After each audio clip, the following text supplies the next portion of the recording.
그림 속에 나타난 날씨로 당시 시대 상황과 비하인드 스토리 들어보는 시간이죠. 명화 속에 담긴 이야기를 쉽고 또 재밌게 들려주실 분 소개하겠습니다. 국립현대미술관 최흥철 큐레이터님 나오셨습니다. 안녕하세요. 네, 안녕하세요. 네, 저는 매 이 시간을 기다리고 있습니다. 자, 오늘은 또 어떤 작품을 가지고 흥미로운 이야기를 나눠볼까요?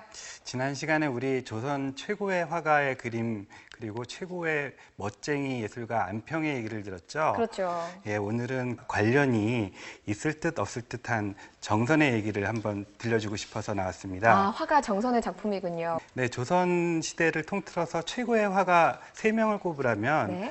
안견과 더불어서 그리고 김홍도, 네. 회원 김홍도, 그리고 겸재 정선을 꼽을 수가 있어요. 네. 뭐니 해도 제가 생각하기엔 그리고 자타 평하기를 정선이야말로 조선 후기 최고의 화가라고 꼽을 수가 있습니다.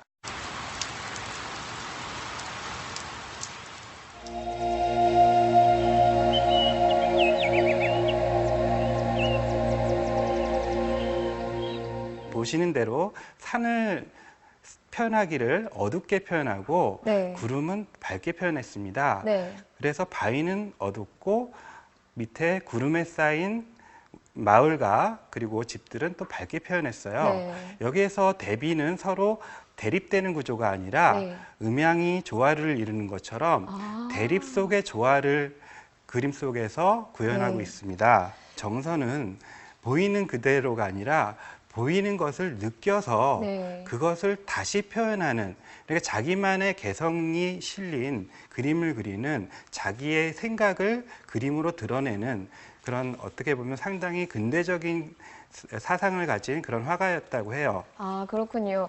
지금 보이는 것을 그대로 그리는 것보다 자기가 느낀 것을 그렸다고 했는데요. 지금 딱 보니까요, 바위를 표현할 때 되게 거친 느낌이 보여요. 이렇게 붓감이 좀 색다르게 보이는데요. 이거는 어떻게 표현한 걸까요? 네. 이 그림을 그릴 때 정선의 나이가 네. 76이었어요. 네. 그때 81세의 일기로 절친인 사천 이병헌 선생이 그 생사의 기로에서 유명을 달리할 순간을 맞이하고 있었을 거라고 추측이 되는데요. 네. 76세의 노화가가, 네. 대화가가 네. 얼마나 그림을 많이 그리고 잘 그렸겠습니까? 그렇죠. 이 그림을 그릴 때 친구에게 바치는 그림 의미에서라도 온 정성을 기울였어야 됨에도 불구하고 바위는 아주 단순하고 쉽게 표현했어요. 네. 이 바위를 표현한 기법은 붓에 물기를 적게 하고 먹을 묻혀서 붓의 옆면을 뉘어서 마치 도끼로 나무를 찍어내듯이 내리치듯이. 탁탁탁 여러 번 반복해서 그은 묵찰법이라는 기법을 사용했어요. 네, 그래서인지 이 바위 느낌이 그냥 매끈한 바위가 아니라 조금 더 강하고 거친 느낌이 딱히 생생하게 와닿는 것 같습니다. 이 바위가 만약에 그냥 흰색에 네. 보이는 그대로 표현했다면 저렇게 큰 바위라 할지라도 웅장하고 아주 묵직한 느낌을 주지 못했을 거예요. 네네. 여기에서 인왕산의 바위는 아무래도 네. 대학자이면서 대시인인 그리고 평생의 친구인 이병헌의 성품을 드러내기 위해서 저렇게 묵직하고 웅장하게 다시 무사히 내 앞으로 돌아오기를 바라는 그런 마음으로 저런 표현을 썼다고 생각이 되고요. 네. 그렇다면 이 안개를 표현하는 방법은 어땠을까요? 예, 안개는 우리가 산을 바라봤을 때 비가 그칠 때 그 운무에 쌓여있던 산이 서서히 모습을 드러내기 때문에 산으로부터 운무가 빠져나가는 모습을 표현했고요. 네. 그 운무를 통해서 이 인왕산 밑에는 많은 사람들이 모여 사는 마을이 있었을 거예요. 그 마을을 살짝 가려줌으로써 네. 불필요하게 복잡한 그런 장면들을 과감하게 생략하고, 그리고 정선과 이병헌 사이에 심리적인 거리를 굉장히 가깝게 좁혀주는 의미로서 운무가 사용된 것 같아요. 그리고 한편으로는 비가 그친 후에 아주 촉촉히 젖은 네. 바위, 산등성이, 그리고 나무, 어떤 이런 집 앞에 지붕까지도 네. 마치 물기를 머금은 듯한 네, 네. 그런 느낌을 주고 있어요. 네, 아무래도 색감도 그렇고, 그리고 이 구도도 그렇고, 점점 더 생생하게 느껴지는데요. 또 이렇게 그림을 딱 보면요. 산 정상이라고 할까요? 딱 그림의 중심을 잡고 있는 산 정상이 좀 잘려 있어요. 네. 이렇게 일부러 정상을 자른 데는 또 다른 이유가 숨어 있을까요? 산과 하늘의 경계보다는 산 자체에 집중하라는 의미로서 네. 산 정상부터 아래까지의 장면을 담기 위해서 과감하게 그 구도를 생략을 하는 그런 선택을 했던 것 같아요. 그 또 하나는 여기서 산맥과 운무 그림이 나타나 있는 거잖아요. 그런데 제가 지금 딱 눈에 하나 띄는 게 있어요. 바로 이 기와집 네, 그림입니다. 이 큰 기와집보다 이 약간 동떨어진 듯한 이 작은 기와집이 되게 궁금해요. 그렇죠. 네, 누구의 집인지. 왜 하필 이 큰 그림에. 큰 그림에 네. 가장 아래에 은밀하게 드러난 이 작은 집이 있었을까요? 네네. 네, 바로 사천 이병헌의 집이에요. 그림을 선물 받은. 네, 맞죠. 이병헌이 굉장히 중한 병을 앓고 있었는데 네. 이 그림을 그릴 때 정선의 마음은 그 어린 적 살던 동네에 올라서 네. 현재 만약에 이 그림을 그렸던 시점에서 바라봤다면 네. 정선은 아마 이곳에 살고 있었을 거예요. 아. 네, 그런 어릴 때 함께 뛰어놀던 그 마을의 인왕산 근처. 모습에서 특히 절친 이병헌의 집과 네. 그리고 바로 이 조금 더 크게 보이는 이 기와집은 네. 둘을 가리킨 스승 아. 김상읍의 청풍계라는 집입니다. 청풍계요. 네. 그리고 또 한 가지 재미있는 점은 친구를 상징하는 친구의 모습을 담고자 했던 인왕산 바위 네. 밑에 그 자신의 집이 이렇게 품어져 있죠. 아, 네. 그런 숨은 의미가 또 있었네요. 지금 딱 그림에서만 봐도 그 두 사람의 사이가 얼마나 애틋하고 또 돈독한 우애가 있었는지 알 것 같은데, 그럼 이쯤에서 저희가 자리로 옮겨가지고 이 두 사람의 관계가 얼마나 깊었는지 한번 알아볼까요? 네. 옆쪽으로 잠깐 이동할까요?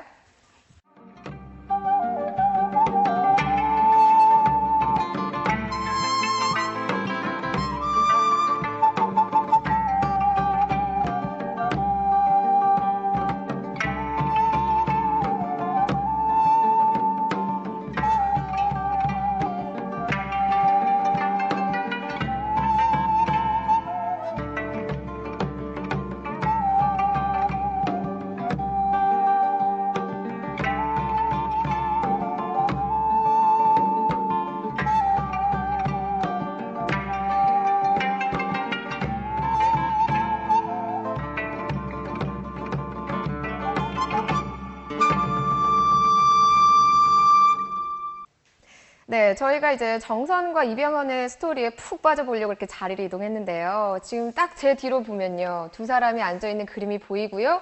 제 뒤로는 경교 명승첩 그리고 시화한 상간이라는 글씨가 보여요. 어떤 작품인가요? 네. 이 그림은 시화 상간도라는 이름이 붙여진 정선의 그림입니다. 네. 바로 저 시화 환상간이라는 놀이에서 비롯됐어요. 늙은 친구가 서로 멀리 떨어져 있게 되니까 네. 이 재밌는 놀이로서 어떻게 서로 연락을 주고받을 수 없을까 네. 궁리 끝에 그럼 나는 시를 써서 보낼 테니 네. 정선 너는 거기에 그림을 그려서 보내라 네. 라는 놀이를 제안합니다. 그게 네. 바로 시화 환상간이고요. 네. 그 시화 환상간은 바로 저 경교 명승첩이라는 네. 그림의 일부입니다. 네. 이 그림을 시작으로 해서 서로 주고받는 시와 그림들이 교환되고 그것들이 네. 쌓여서 네. 경교 명승첩이 됐는데 네. 경교 명승첩의 그림은 어떤 그림이냐면 네. 서울경, 그러니까 남한강 상류부터 배를 타고 내려오면서 보이는 풍경들을 네. 그린 명승지의 그림들을 모은 화집이에요. 어떻게 보면 서울의 모습을 하나 담아놨다고 하니까 요즘 시대 같으면 사진이랑 같겠네요. 네, 그렇죠. 한양의 네. 남쪽 모습들을 그렇게 세세하게 그림으로 남겨놔서 오늘날 비록 300년이 지났어도 네. 정선에 남겨진 수많은 그림들을 통해서 300년 전 한양의 모습 그리고 거기에 살던 사람들의 모습을 네. 우리 생생하게 바라볼 수가 있죠. 아, 그렇군요. 자, 또 이렇게 다시 이 두 사람의 얘기로 돌아가 볼게요. 네. 지금 이렇게 딱 그림에 두 사람이 그려져 있는데요. 궁금해요. 과연 어떤 사람이 정선이고 어떤 사람이 이병헌인지 가르쳐 주실 수 있나요? 네, 이병현 선생의 기록을 보면 네. 풍채가 아주 좋고 키가 크고 수염이 아주 멋있는데 짧다고 나와 있어요. 아, 그래요? 네, 그러면 이 두 사람 중에서 누가 이병헌의 풍채에 가까운지 한번 맞춰보시겠어요? 지금 이 선 때문에 자세히 안 보실 때 이 사람도 수염을 갖고 있고요. 네. 이 사람도 수염이 보이는데 길이를 보아하니 왠지 풍채도 큰 이쪽 정면을 향해 앉아 있는 사람이 이병헌이 아닐까 네, 생각이 맞습니다. 듭니다. 아, 맞아요? 네, 네, 두 사람 사이에는 지필묵이 놓여 있는데요. 네. 이 지필묵을 통해서 둘이 한 사람은 시를 쓸 준비를 하고 있고 네. 한 사람은 그림을 그릴 준비를 하고 있죠. 네. 바로 시와 환상간 놀이를 준비 중인 그런 장면인데요. 네. 경교 명승첩을 보면 이 두 사람의 우정을 나타내는 아주 재미있는 도장들이 찍혀 있어요. 도장이요? 어떤 예, 도장이요? 천금물전. 아, 천금물전이요? 네, 나 죽어도 천금을 주더라도 이 그림들은 절대 팔지 말라. 아, 그만큼 가치가 많다, 애틋하다 네, 이런 그렇죠. 거겠죠. 소중하다는 거죠. 네.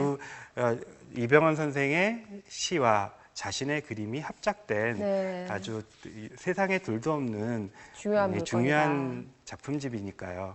그렇군요. 자, 다시 그림으로 돌아가 보면요. 지금 친구와 자신의 모습을 그린 거라고 했는데 지금 딱 보면 소나무 같기도 하고요. 소나무 기둥 같기도 하고 큰 바위인가요? 이렇게 큰 바위도 있고 뒤로 물이 흐르고 있는데요. 이런 자연의 소재를 넣은 이유는 따로 있을까요? 네, 시를 이병헌이 적은 우리 시와 그림을 서로 네. 바꾸면서 놀아볼까 하는 편지를 받고 그걸 시로 물론 써서 보냈죠. 네. 그린 그림이기 때문에 자연을 보고 사생한 그림은 아닐 거예요. 네. 오래되고 굳건한 소나무, 네. 그리고 영원히 큰 바위. 변치 않는 바위, 아, 변치 않는 바위. 네, 그리고 청수처럼 네. 둘 사이에 맑고 푸른 우정, 아. 예, 맑고 깊은 우정, 이런 것들을 그림을 통해서 두 사람의 마음, 심정을 대변하고 있는 것 같습니다. 아, 그렇군요. 이런 애틋한 그림이 있다고 하니까요. 제 마음도 따뜻해지는 것 같습니다.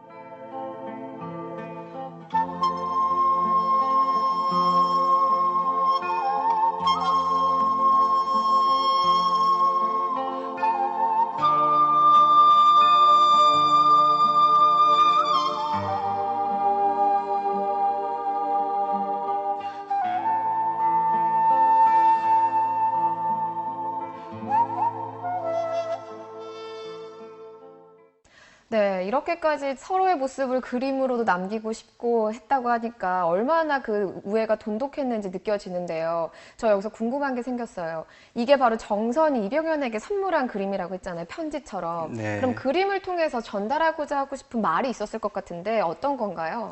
네, 이 그림을 그린 시점 자체가 그림의 기록에 정확히 남겨져 있어요. 네. 바로 사천 이병헌 선생이 돌아가신 그 시점이에요.